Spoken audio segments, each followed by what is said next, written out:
Dans les 2 vidéos précédentes, on a vu, comment, avec, les racks d'effets, fabriquer des effets complexes composés de plusieurs chaînes d'effets, elles-mêmes composées de plusieurs effets en série.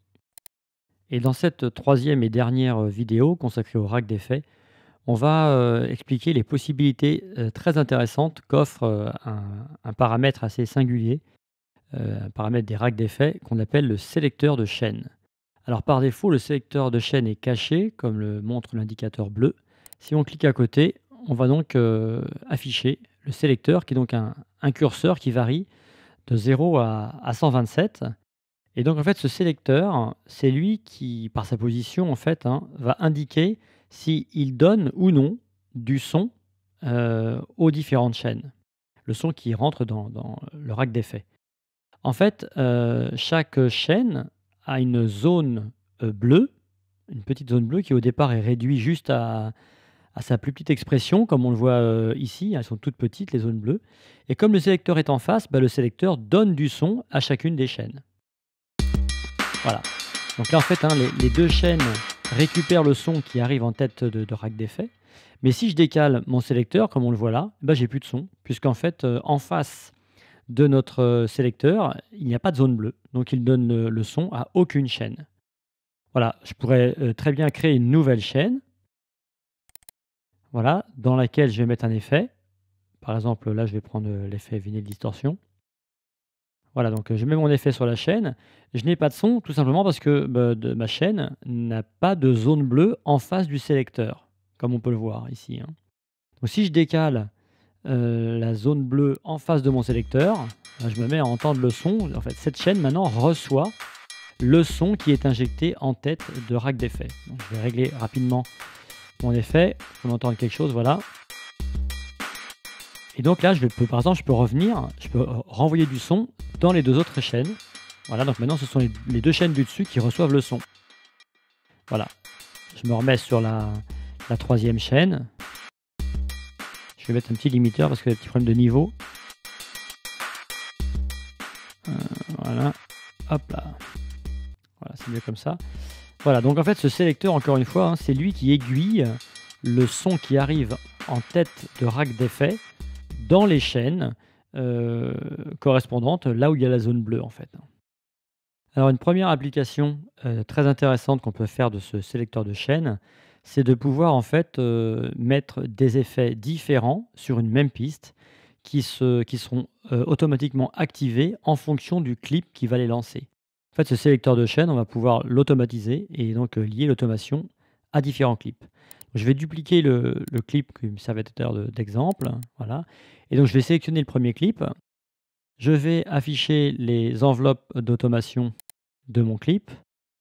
Voilà, donc évidemment, je me rends compte que Live se rappelle que je me suis intéressé aux chaînes sélecteurs de mon rack d'effets, donc il me le présélectionne. Donc je vois la courbe d'automation qui est en pointillé pour l'instant, donc je l'attrape pour la faire devenir, pleine, hein, pour indiquer qu'elle a été enregistrée et donc pour ce clip-là, je la mets sur la position 0, tout en bas donc, hein. Ça veut dire maintenant que, ce clip va automatiser la position 0 du sélecteur de chaîne de ma track. Voilà, position 0 qui correspond donc, à mes 2 premières chaînes. Maintenant sur le deuxième clip, je vais faire la même chose, sauf que je vais automatiser la position 1. Voilà pour le deuxième clip et donc lui, il activera mon sélecteur en face de la zone de cette troisième chaîne. Donc si je lance mon premier clip, mon sélecteur de chaîne, on va le voir, il va rester sur la position 0. Voilà. Si je lance le deuxième clip, automatiquement, le sélecteur passe sur la position 1. Et donc, c'est l'effet de la chaîne 3 que l'on entend. Voilà, je peux donc changer de groupe d'effets à volonté en fonction de mes clips. Donc, une fonction très, très intéressante pour avoir donc plusieurs effets sur une même piste. Alors, on peut même aller un peu plus loin. Ce que je vais faire maintenant, c'est que je vais étendre la zone bleue de la chaîne 2 sur toute la plage. Ce qui fait que, quelle que soit la position du sélecteur de chaîne, cette chaîne recevra toujours du son. Pour ce qui est de la première chaîne, je vais donc étendre la zone bleue jusque presque toute la plage et de la même façon, je vais faire ça aussi pour la troisième chaîne, presque toute la plage, mais dans l'autre sens, symétriquement par rapport à la première. Donc maintenant, j'ai des zones qui se recoupent, qui se chevauchent, hein, et en attrapant la petite zone blanche qui se trouve au-dessus de la zone bleue, je vais donc tirer de cette zone blanche vers la gauche pour, comme on le voit là, créer en fait un fade out de ma chaîne 1 par rapport à la position du curseur, et je vais faire la même chose sur la chaîne 3, mais donc à l'envers. Voilà. Donc là, tout à l'heure, on avait un sélecteur qui donnait du son ou pas de son, et là, en fait, on a un sélecteur qui donne plus ou moins de son en fonction du rapport bleu-blanc, en fait, hein.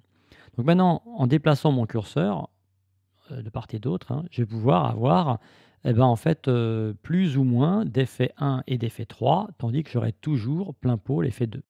En mettant mon curseur complètement à gauche sur la position 0, j'aurai que de l'effet 1 et de l'effet 2. En le mettant complètement sur la droite, là, j'aurai que de l'effet 2 et de l'effet 3. Et bien sûr, en le déplaçant progressivement de 0 à 127, eh ben, j'aurai plus ou moins d'effets 1 et 3, tandis que j'aurai toujours le 2. Donc, il y aura une sorte de morphing d'effets entre 1 et 3. Je vais supprimer l'automation, du coup, là, hein, pour faire cette démonstration. Et on va donc écouter ce que ça donne. Donc, je me positionne en 0 pour avoir que l'effet 1 et 2. À condition de mettre un peu d'effet quand même, pardon. Voilà, donc là, j'ai que l'effet 1 et 2. Et progressivement, voilà, je passe à l'effet 2 et 3. Il n'y a plus de 1.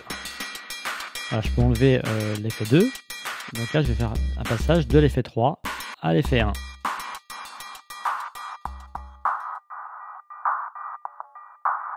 Voilà, donc les sélecteurs de chaînes, hein, permettent soit de passer en mode sélecteur d'un groupe de chaînes à un autre groupe de chaînes pour avoir différents types de traitements sur une même piste pour différents clips, comme on l'a vu juste précédemment, hein.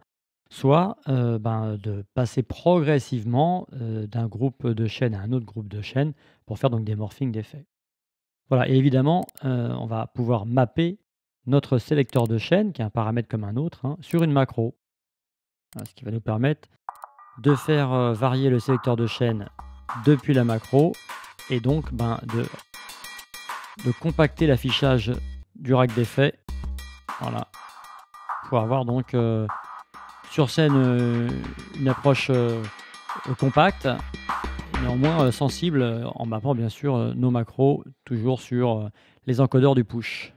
Voilà donc pour cette série de 3 vidéos sur les racks d'effets, où on a donc vu les principales caractéristiques des racks d'effets, les macros, les chaînes avec les effets en série et les chaînes en parallèle, ainsi que le sélecteur de chaînes qui offre donc plein de possibilités très intéressantes.